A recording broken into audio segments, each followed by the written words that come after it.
So, of course, the other big news this week is coming out of Ireland. We saw last week some pretty dramatic and chaotic scenes of rioting happening in Dublin. This erupted towards the end of last week after a stabbing of 4 people, that's 3 children and a woman, outside a primary school in the city. And it later emerged that the suspected knifeman was of Algerian origin.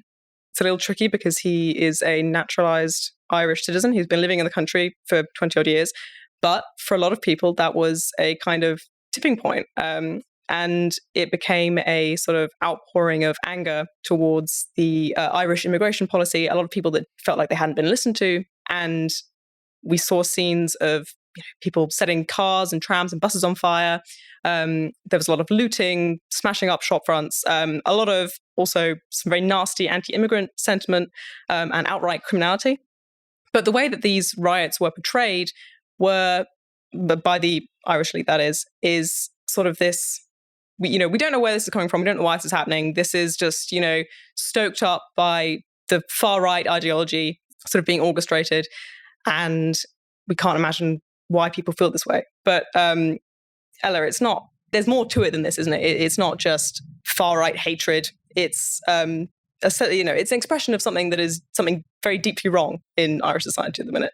The thing that's been very frustrating about what happened in Dublin is that conversation has moved very swiftly on from the stabbing of 3 under 7-year-olds. It's a remarkable event. And a care assistant from the school. That's kind of just been shelved to a discussion about what sort of didn't happen, about a sort of misinformation row, actually, really, which is that Dublin might be a capital city, but it's a relatively small town in terms of word travels fast, and people who had seen this attack, which happened in the centre of Dublin, very public, about 10 minutes walk from some of the busiest shopping streets. The alleged suspect of what was seen was clearly not your average Mickey O'Reilly. It was someone who we now know was from Algerian descent, and that information spread informally throughout people. But the messaging from the Gardaí, the Irish police, and the Irish government, and was reported in the Irish Times, was simply, this was the suspect is an individual of naturalized Irish, whatever the language, but basically saying, don't you dare make this about an immigration issue. That was the sort of messaging, which was, don't go there. And that is, if you know anything about the sort of what's happened recently in Ireland in relation to other murders, like the murder of Aisling Murphy, or some of the sort of quite tense rows around immigration, was pretty clearly going to lead to something which it did, which was something rather ugly.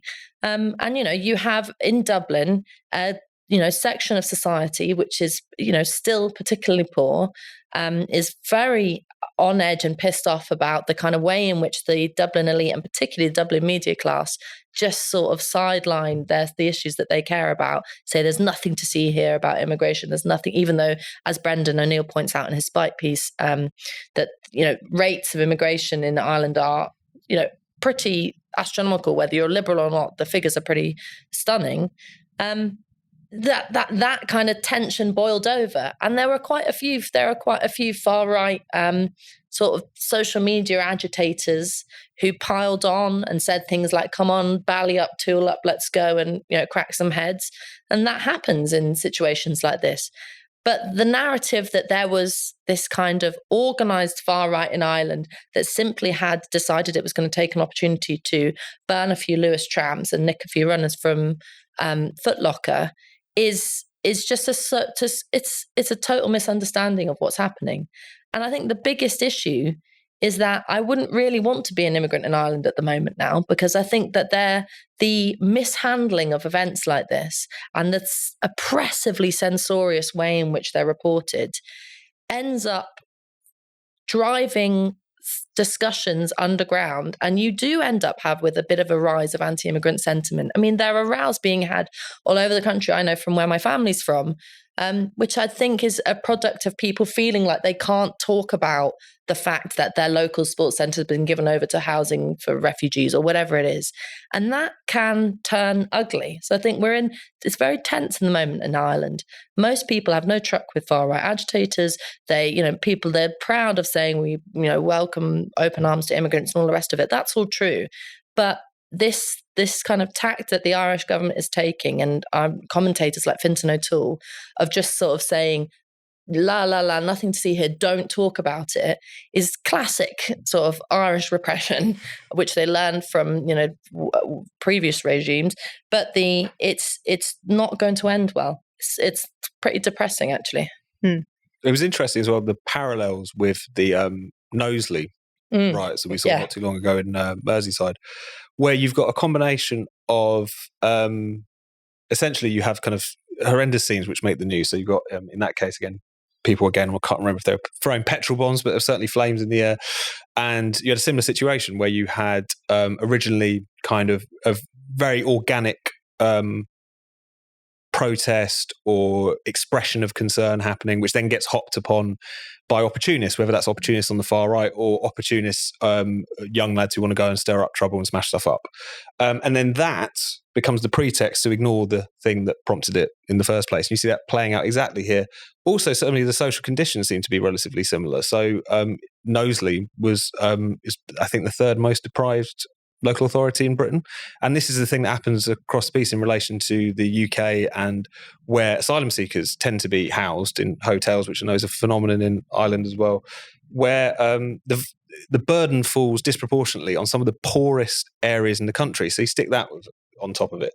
You also stick on top of it the fact that, particularly when you have a situation where security controls in relation to something like asylum seekers are relatively lax, sometimes there are problems that arise from that. In Knowsley, there was a video doing the rounds of a man propositioning a young girl, for instance.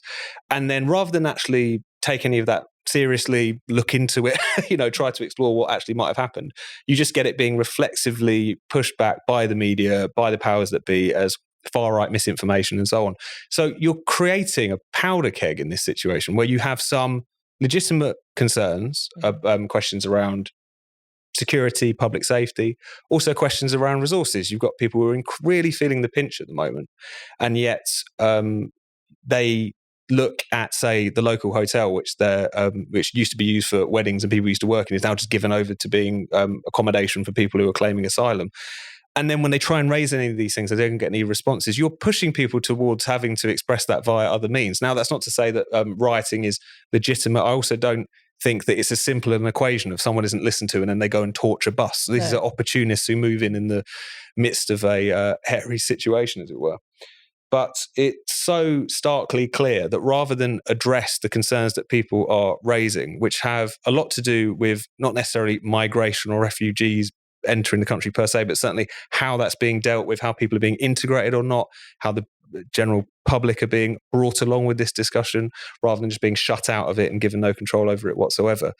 It's a transparent attempt to just completely downplay it, and actually worse in the certainly in the post-Dublin riot situation, where it's now being used as a pretext to push for all these hate crime laws as well, as you say, kind of further saying shut up about it, otherwise no, you can just see end up being locked up or yeah, you can see the glee. Micheál Martin announced that this hate crime legislation, which has been extremely controversial and has been in the works for a long time, but has been a bit sluggish getting through the Irish government. And now he said, absolutely, we're going to have this on the statute books by Christmas.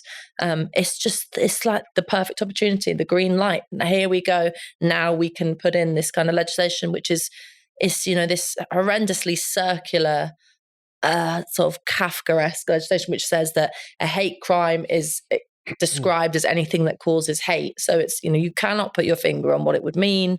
Actually, in kind of classic Irish form, they have there's so much double meanings in it. They have a line in it which says you are allowed to be offensive, but then the next line says anything that incites hate is is illegal. I mean, obviously, I'm not sure what would be offensive and wouldn't incite hate. So the whole thing is just an obvious attempt to, and it will be a successful attempt to completely clamp down on public conversation. And there is a real, I think people might not, who, from this country might not understand how intensely woke and undemocratic and elitist the Irish political class is. I mean, they're I think the worst in Europe in relation to whether it's trans rights, green issues, any of the rest of it. There is such a kind of such a disregard for ordinary people's views, and the outcome of all of this isn't going to be that Irish people will just fall into line, but unfortunately that there are going to be tensions. If we just give one example from, in terms of how this isn't really actually about immigration necessarily, it's more about democracy. In the place where I'm from, it's a very rural area. It's, there's no public transport. You have to have a car, and there's not very many jobs or anything like that. And has just had its, planning permission Ireland is horrendous and takes a very, very long time. And after years of battle, have got this funding for this fire station and some community centre, and is overnight turned over to modular housing for Ukrainian refugees. And this is a process which has gone through town hall meetings and council meetings, and people have had their say in petitions. And people who are angry about that don't necessarily have any problem with a load of Ukrainian refugees. Maybe they do, maybe they don't. It's more the feeling of, you can't do that. You can't just snatch it away from us, having pretended like we're part of the conversation. I think that some of that is going to express itself in anti-immigrant sentiment. And unfortunately, that's the case for people who aren't actually really anti-immigrant. And the opportunists are going to have a great time, because I think the more that the conversation has been driven underground, the less it's able to, for people who might have liberal views on immigration or have a more nuanced view on immigration, will get their say. And it's, again, that democratic point is so important because of the fact that there is such a disparity, even between the views of the public and what the politicians, or I saw one poll that said something like 75% of Irish people think that Ireland's taking too many refugees. That's definitely not reflected in policy. And it was something like 83% of Sinn Féin supporters. So it doesn't fit as neatly into the kind of into what might be going on in the commentary at any one time. But it's so clear that whether it's in Ireland or in Britain or elsewhere, this issue is one of those issues which has become such a lightning rod for that feeling of not really having control over the laws which govern you, not really being well looked after by your own government. And I think, and if you don't want that sentiment to set in, doing things like creating certain public facilities that people have been waiting a long time for, and a very hard one in countries where it's very difficult to build absolutely anything, and then without any consultation, just overnight turning that over to refugee provision, you're going to create some sort of backlash. And that is so crystal clear at this point. And going back to that far right question, as I say, it's ridiculous to dismiss all of this as just being puppeteered by the far right or whatever. But you do not want to be in a situation where the only people willing to go there are those people who are willing to say, I hear you. Mm-hmm. They should be doing something about it. They are lying to you. But that is precisely what seems to be happening time and time again.